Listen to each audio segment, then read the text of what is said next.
सलाम, नमस्ते, सत श्री अकाल। मैं हूं रजा और आप देख रहे हैं रजाग्राफी के नए एपिसोड इंटरनेशनल प्राइम टाइम के इस एपिसोड में आपका स्वागत है।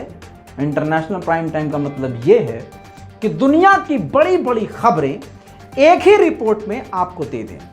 यह हमने इसलिए शुरू किया है कि हमारे देखने वाले आपके घर के बड़े बुजुर्ग भी हैं जिनको मोबाइल भी चलाना नहीं आता, उनको भी हमने अपनी लत लगवा दी है। लत मतलब समझ रहे हैं ना? हाँ, आदत हो गई है, क्योंकि उन बेचारों को कहीं खबर जेन्युइन मिलती नहीं थी। तो हमने आपकी दुआ से जो काम किया उसमें कामयाबी हासिल हुई। अब वो लोग ये चाहते हैं जिनको मोबाइल चलाना नहीं आता, जो अपने बच्चों से, अपने बेटे बेटियों से कह देते हैं कि बेटा वो ज़रा लगा दो, जो लड़का बोलता है हाँ बहुत सही बोलता है, ऐसे मेरी तारीफ़ करते हैं बेचारे, माशाल्लाह, अल्लाह उनको सलामत रखे, दुआ में मुझे याद रखिएगा। वो कहते हैं, मुझसे काफ़ी बात हुई लोगों की, वो कहते हैं कि कुछ ऐसा कीजिए कि एक ही रिपोर्ट में दुनिया भर की खबरें हमें मिले। तो उन लोगों के कहने पर, उन सभी बुजुर्गों के कदमों में, उन सभी के लिए हमारी एक कोशिश कबूल कीजिएगा। इस रिपोर्ट में आपको दुनिया भर की बड़ी बड़ी खबरें मिलने वाली हैं। पहली बड़ी खबर यह है कि अमेरिका के CIA प्रमुख, CIA एजेंसी सबसे खतरनाक मानी जाती है, उस CIA के प्रमुख ने ऐसी बात कह दी है कि उस बात का कोई तोड़ ही नहीं है। CIA के प्रमुख ने कहा कि ईरान और रूस ने हमारे बाल सफेद कर दिए हैं। वाह! इसका मतलब समझते हैं आप? मतलब यह समझिए कि दुनिया भर की पाबंदी अमेरिका ने ईरान पर लगा दी। सबसे ज्यादा पाबंदी ईरान पर लगाई, लेकिन आज परेशान कौन है? अमेरिका। ईरान की करेंसी डाउन करने में, ईरान को कमजोर करने, ईरान की कमर तोड़ने में किसका हाथ रहा? अमेरिका। और आज सबसे ज्यादा परेशान कौन है और बौखला कौन रहा है और परेशान है कौन? अमेरिका। रूस के ऊपर हमेशा से गलत इल्जाम लगाने वाला कौन? अमेरिका।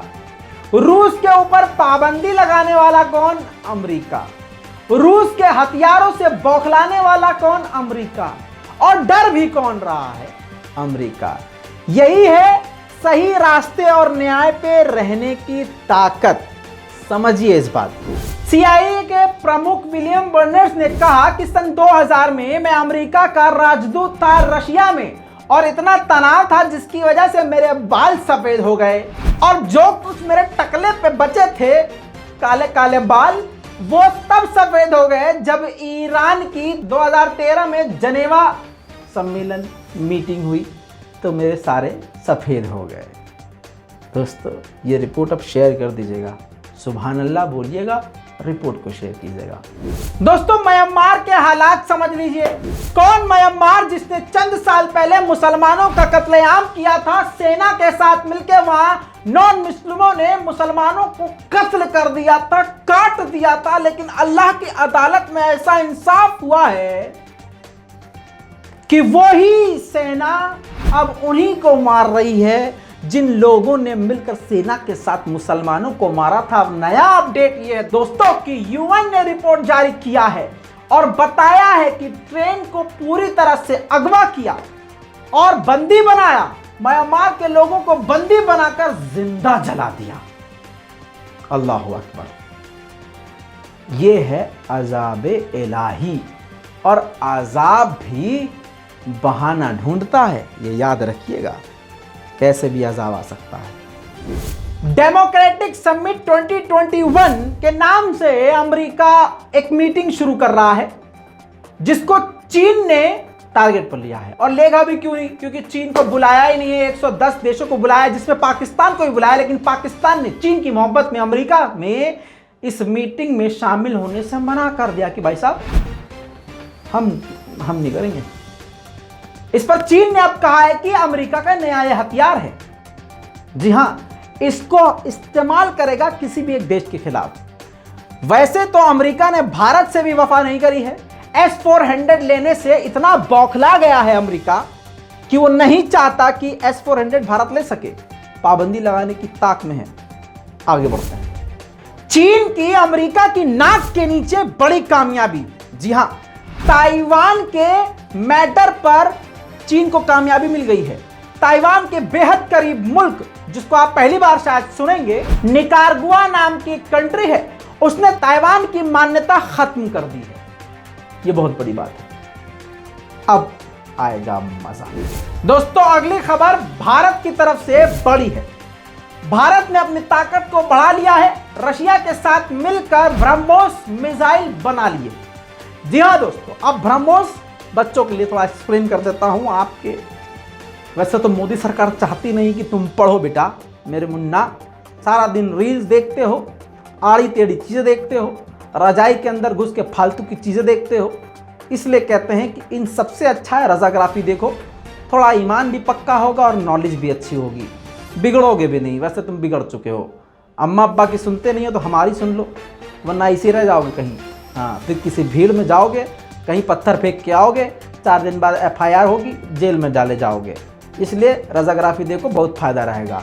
ब्रह्मोस का मतलब क्या है? ब्रह्मोस एक सुपरसोनिक मिसाइल है जिसे फाइटर जेट के जरिए दागा जाता है। इसके अलावा इसको कई तरीके से इस्तेमाल किया जा सकता है, दागा जा सकता है। भारत ने ब्रह्मोस का एडवांस वर्जन बना लिया है रूस के साथ मिलकर। ब्रह जो है ब्रह्मोस, तो इसमें 2 कंट्री के नाम है। ब्रह, जो ब्रह लिया गया है वो भारत की ब्रह्मपुत्र नदी से ले गया है, ब्रह्मपुत्र से ब्रह्म, ठीक है। और मॉस का मतलब है जो रशिया में एक नदी है मॉस्कोवा, उससे लिया गया है। दोनों देशों की नदी को जोड़ के, उनके नामों को जोड़ के ब्रह्मोस बना है। ऐसी बात किसी ने आपको बताई थी? नहीं? तालियां बजाओ। हाँ, बस बस बस बस, बहुत बढ़िया, आगे बढ़ते हैं। उसका सफलतापूर्वक परीक्षण कर लिया है और अब आपको इसकी फुटेज भी दिखा देता हूँ। ये जो आपकी स्क्रीन पर दिख रहा है, ये ब्रह्मोस की सुपरसोनिक मिसाइल है जिसने भारत को और भी ताकतवर बना दिया है। इसको Sukhoi fighter jet Sukhoi 30M के फर्स्ट से छोड़ा गया है। DRDO ने इसकी जानकारी दी है। अमेरिका ने एक अच्छा काम किया है, और देखिए, अल्लाह भी दुश्मन से दुश्मन को ही मरवा देता है। वीगर मुसलमानों में कितना जुल्म हो रहा है सारी दुनिया जानती है। वीगर मुसलमानों से जबरदस्ती काम करवाया जाता है, सामान बनवाया जाता है। अब वीगर मुसलमानों से जो सामान जबरदस्ती बनवाया जाता है चीन में, अमेरिका ने कह दिया कि उन सामानों पर हम बैन लगा देंगे। अच्छी खबर है। ईरान के फॉरेन मिनिस्टर ने अब ये जानकारी दी है कि जर्मनी, फ्रांस, ब्रिटेन, अमेरिका और ये जितने भी देश हैं जो परमाणु वार्ता में बैठने वाले हैं, वो कोई अच्छा एग्रीमेंट, अच्छा प्रपोजल नहीं रख रहे हैं, जिससे अब ये अंदेशा है कि परमाणु वार्तालाप, न्यूक्लियर टॉक ईरान की फेल हो सकती है। अगर ये फेल हो गई तो खुद ये ईरान के लिए मुश्किल हो जाएगी। ईरान को ना चाहते हुए भी जंग में कूदना पड़ेगा। इतना ही नहीं, ब्रिटेन के फॉरेन मिनिस्टर ने ईरान को धमकी दे दी है, लास्ट वार्निंग दे दी है कि जितनी जल्दी हो सके प्यार मोहब्बत से न्यूक्लियर एग्रीमेंट पर साइन कर लो, वरना दिक्कत हो जाएगी। दूसरी तरफ ईरान के 400 मिलियन पाउंड ब्रिटेन ने फंसा रखे थे। बहरहाल, एक तरफ धमकी दी, दूसरी तरफ पुचकारते हुए ईरान के 400 मिलियन पाउंड रिलीज करने के लिए ब्रिटेन ने कह दिया है। अब इजराइल को अलग ही बवासीर है भाई, समझिए। इजराइल के डिफेंस मिनिस्टर ने फिर से कहा है, देखिए हम इजराइल की रिपोर्ट लगा रहे हैं, आप फुल स्क्रीन पे देखिए, the times of Israel. Benny Gantz ने कहा है कि ईरान जो है मिडिल ईस्ट को धमकाना चाहता है अपने ड्रोन्स, अपने हथियारों के जरिए, और वो जो डराना चाहता है जिन कंट्रीज को, उन कंट्रीज में सबसे पहले नंबर पर हम हैं। तो हम अपने लोगों को बचाने के लिए कुछ भी करेंगे। अब मैं आपको थोड़ा सा इसको क्लियर कर देता हूं। इजराइल इस वक्त ऐसा माहौल बना रहा है कि ईरान खतरा है, ईरान खतरा है। जैसे यहां होता है ना भारत में, हिंदू खतरे में है, हिंदू खतरे में है, हिंदू खतरे में है, हिंदू खतरे में है, हिंदू खतरे में है, हिंदू खतरे में है, हिंदू, तो ये चल रहा है ना, ऐसे ये शोर मचाना शुरू कर रहा है। अब जब हिंदू खतरे में भारत में बोला गया, तो एक एनवायरमेंट बन गया कि हाँ यार, हिंदू सच में खतरे में होगा यार, सभी बोल रहे हैं तो भाई साहब हिंदू खतरे में, और किसी मुसलमान को मार देंगे ना तो ये होगा हाँ अच्छा वो मार दिया, वरना ये हमें मार देता। तो ऐसा ही माहौल सेम क्रिएट कर रहा है इजराइल। दुनिया खतरे में है, दुनिया खतरे में है, दुनिया खतरे में है, दुनिया खतरे में है। ईरान बहुत खतरनाक काम करने वाला है, ईरान में ये कर देगा वो और फिर मौका पाते ही ईरान पर ये हमला कर दे ताकि सारी दुनिया खामोश रहे कि हाँ अच्छा हुआ ईरान पे मार दिया यार इसने। इससे अच्छा कोई एक्सप्लेन नहीं करेगा। फिर से ताली बजाइए। बहुत बढ़िया। अब आगे बढ़ते हैं। अब भारत के अंधभक्तों के मुंह पर गोबर मारेंगे हम भारत सरकार के द्वारा ही। भारत सरकार, देखिए भारत सरकार की नीति कुछ भी हो, भाजपा सरकार की नीति अलग होती है, समझिए। भारत को कुछ चीजें चाह कर भी, भारत सरकार को कुछ चीजें चाह कर भी बदलनी मुश्किल है। जैसे कि फिलिस्तीन के खिलाफ बोलना भारत नहीं बोलता, ये भारत कभी भी नहीं बोला है। फिलिस्तीन के खिलाफ भारत कभी नहीं बोला। मजलूमों के साथ खड़ा रहा है भारत हमेशा से। मैं भारत की बात कर रहा हूं, भाजपा की नहीं। भाजपा भारत नहीं है, भारत हम हैं, आप हैं, समझिए। ये हैं कल ससुरे, ये आज है कल नहीं होंगे। आगे बढ़िए, सुनिए कहानी। मामला ऐसा है कि भारतीय विदेश मंत्रालय की तरफ से, यानी भारत के विदेश मंत्री जयशंकर ने बड़ा बयान दिया है। आपको स्क्रीन पर, फुल स्क्रीन पर लगा रहा हूं। यूएस ने अगर ईरान के ऊपर सैंक्शन लगाया और पाबंदी लगाई, या मान लीजिए भारत के ऊपर भी पाबंदी लगाई, तो ईरान का जो चाबहार पोर्ट है वो चालू रहेगा। भारत यानी ईरान के साथ खड़ा रहेगा और ईरान के साथ काम करता रहेगा। यह है मेरे भारत की खूबसूरती। इसीलिए मुझे अपने भारत पर गर्व है। अब बीजेपी सरकार क्या करती है वो मैटर अलग है, लेकिन मुल्क अलग है। हमारा भारत अलग है भाई। ये सरकार आएगी और जाएगी, ये छोड़ो। अपनी सोच को सही रखो, अपने भारत पर फख्र करो। मैक्सिको आप जानते हैं, सुना होगा। ऐसा कांड हो गया कि सारी दुनिया हिल के रह गई है।